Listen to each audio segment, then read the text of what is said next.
Since I'm a doctor who takes care of children with very complex heart disease, I see mortality more than most people in the medical field. The way that I choose to practice medicine for my patients is to be all in with the families, all in with the patients. And if you're going to do that, then the hard moments are going to hit you hard. And that's okay.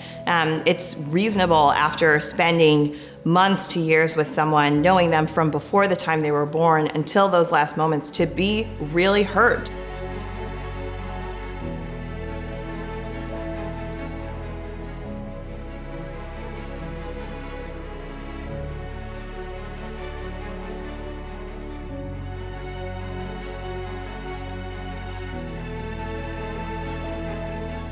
Some of the days that give me doubt are the reality of not having all the answers. Me as a nurse practitioner, it's hard. We look to our team, we look to our colleagues, and sometimes we don't have the answers. And that's what we have to tell families, we don't know. And goodness, that's hard.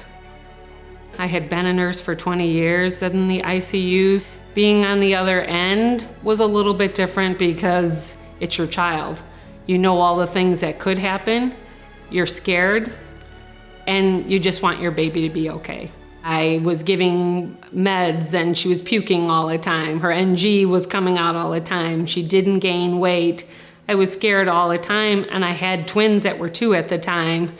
And dealing with her and trying to give support to everybody else was far more difficult than I'd ever imagined. One thing in particular that sticks out to me that I am just in awe and surprised with every day is what true resilience does look like. I am grateful for that sacred space that families let us be in. They're open, they're vulnerable. That's hard to let new people in. There are some really bad days, but what keeps me coming back for over a decade is that the good days far outweigh the bad. There's no doubt in my mind that I will keep doing this for a very long time.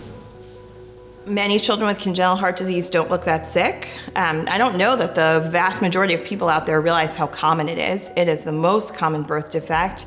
One of the things that's really exciting about the congenital heart disease community right now is all of the partnerships that are happening between centers. But that kind of collaboration takes funding for the research assistance, for the database building, the infrastructure needed for these multiple centers to come together and share their collective knowledge so that everybody can benefit. What needs to be addressed today is health equality.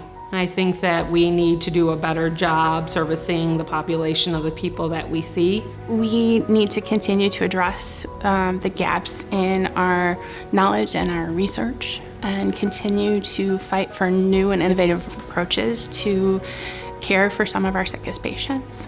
With more research, with more fundraising, I'm seeing great changes in headway with outcomes, with teamwork, with all the things that go into caring for our patients with congenital heart disease.